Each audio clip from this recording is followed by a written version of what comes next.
எனக்கு அன்பான சகோதர சகோதரிகளே, இயேசு கிறிஸ்துவின் நாமத்தினாலே உங்களுக்கு கிருபையும் வாழ்த்துக்களையும் அறிவிக்கிறேன். தாவீது மிகவும் நெருக்கப்பட்டான். தாவீதின் வாழ்க்கை முழுவதும் நெருக்கமாகவே இருந்தது. 40 ஆண்டுகள் அவன் இஸ்ரவேலை ஜெயமாய் ஆண்டாலும் கூட அவனுடைய வாழ்க்கையில் அநேக நெருக்கங்களை சந்தித்தான். ஒரு மனிதனுக்குள் நெருக்கம் வரும் பொழுது அவனுடைய ஆவி குன்றி விடுகிறது, சரீரத்தில் பலன் குறைகிறது, சோர்ந்து போகிற அனுபவங்களாக இருக்கிறது. தாவீதும் ஜனங்களும் அமலேக்கரை முறியடித்து வரும் பொழுது அங்கு வந்த பார்த்தபொழுது அவன் குடும்பங்களும் ஆடு மாடுகளும் எல்லாவற்றையும் ஓட்டிக் கொண்டு போய்விட்டான். எனக்கு அன்பான தெய்வ ஜனமே, நீ என்றைக்கெல்லாம் போராட்டத்தை சந்திக்கிறாயோ அன்றைக்கு மறந்து விடாதே, உன்னோடு கூட கர்த்தர் இருக்கிறார். உள்ளும் புறமும் இவனுக்கு போராட்டம் இருந்தது. ஒரு இடத்தில் அல்ல, 2 இடத்தில் அல்ல. தன் குடும்பம் அவனுக்கு எதிராக இருந்தது, பிள்ளைகள் அவனுக்கு எதிராக இருந்தார்கள், ஜனங்கள் எதிர்த்திருந்தார்கள். சிந்தித்து பாருங்கள், அவன் வாழ்க்கையிலே அநேக நெருக்கங்கள். ஆகவேதான் அவன் சொல்லுகிறான், 1 சாமுவேல் புத்தகம் 30ஆம் அதிகாரம் 6வது வசனத்தை வாசிக்கும் பொழுது, தாவீது மிகவும் நெருக்கப்பட்டான். தாவீது மிகவும் நெருக்கப்பட்டான். 1 அல்ல, 2 அல்ல. எனக்கு அன்பான தெய்வ பிள்ளைய, நெருக்கங்கள் வரும். ஆனால் சங்கீதம் 120 சொல்லுகிறான், இந்நெருக்கத்திலே கர்த்தரை நோக்கி கூப்பிட்டேன், அவரை நீ விடுவித்து விசாலமாக்கினார். ஒவ்வொரு மனிதனுக்கும் நெருக்கங்கள் உண்டு. ஆனால் நாம் சோர்ந்து போயோ மற்ற காரியங்களை செய்து முன்னுக்கு வர முடியாது. தேவன் ஒருவரே நம்மை அழைத்து வந்தவர்.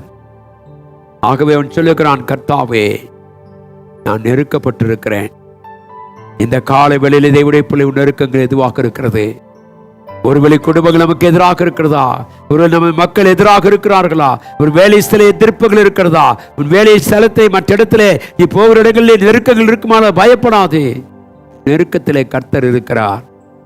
ஆகவேதான் அவன் சொன்னான் சங்கீதம் 120, என் நெருக்கத்திலே கர்த்தரை நோக்கி கூப்பிட்டேன், அவர் எனக்கு செவி கொடுத்தார்.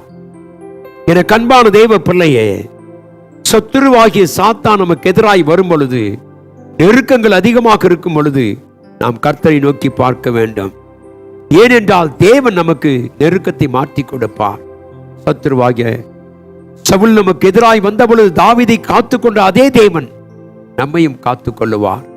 இந்த காலை வேளையிலே கர்த்தாவே, நாங்கள் உம்மை தேடும் பொழுது நெருக்கங்கள் உண்டு, ஆனால் எங்களுக்கு ஒரு நம்பிக்கை உண்டையா. நீ சொன்ன வார்த்தை, நானே உனக்கு அடைக்கலமை பலனும் ஆபத்து காலத்தில் உனக்கு துணையாக இருக்கிறேன் என்று சொன்னவர்.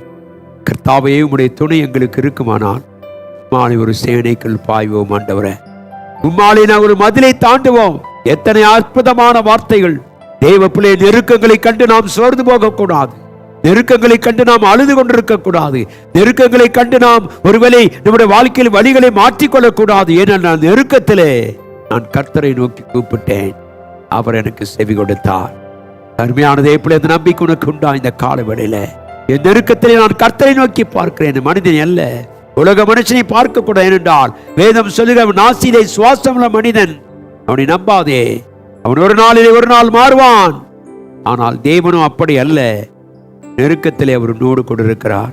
எனக்கு அன்பான தேவ பிள்ளை, தாவீது, வேதம் சொல்லுகிறது, டேவிட் வாஸ் கிரேட்லி டிஸ்ட்ரெஸ்ட்.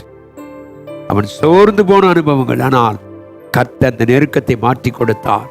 அவனை மீண்டும் எடுத்தார், அவனை கொண்டு வந்தார். தாவீது கூடாரத்தை கர்த்தர் மீண்டும் கட்டினார். அவனுடைய கிருபை நமக்கு உண்டு. எனக்கு அன்பான தேவ பிள்ளை, இந்த காலை வேளையில என்னை அழைத்தவர் உண்மையுள்ளவர், நடத்துகிறவர். அநேக ஆயிரமான வாக்கு தத்தங்களை கர்த்தர் நமக்கு கொடுத்திருக்கிறார்.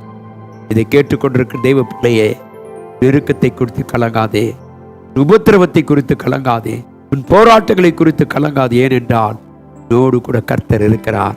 உன் ஜெபத்துக்கு பதில் கொடுக்கிறவர், நெருக்கத்திலே உன்னோடு இருந்து உன்னை பாதுகாத்துக் கொள்கிற தேவன் இன்றைக்கு நம்மோடு இருக்கிறபடினாலே நாம் சந்தோஷப்படுவோம். கர்த்தாவே, எங்களை அநேக உபத்திரவங்கள் வழியாய் ஒரு ராஜ்யத்துக்கு எங்களை கொண்டு வருகிறதுக்காக ஸ்தோத்திரம் சொல்லுவோம். தேவ பிள்ளையே, கர்த்தர் உன்னை ஆசீர்வதிப்பாராக.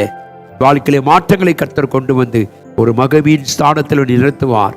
உன்னை நான் புகழ்ச்சியும் கீர்த்தியுமாய் மாற்றுவேன். அநேக ஜாதிகளும் ஜனங்களும் உன்னை கண்டு பயப்படுவார்கள்.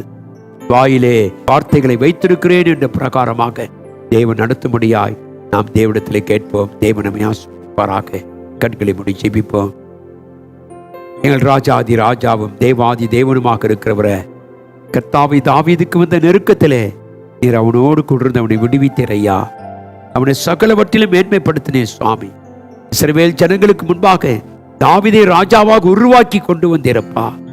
அவன் கூப்பிட்ட பொழுதெல்லாம் இறங்கி வந்த தேவன். உன்னை கனப்படுத்தினதுக்காய் உமக்கு நன்றி அப்பா.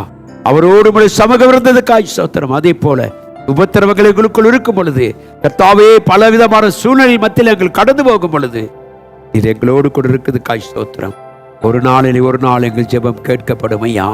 நிச்சயமாக ஒரு முடிவை வைத்ததுக்காய் ஆசீர்வதி மகிமைப்படும். இயேசுவின் நாமத்தில் ஜெபிக்கிறேன் எங்கள் அன்பின் நல்ல தகப்பனே, ஆமென். கர்த்தர் நம் அனைவரும் ஆசீர்வதித்து உங்களோடு கூட பாதுகாப்பாக இருப்பாராக. ஆமென்.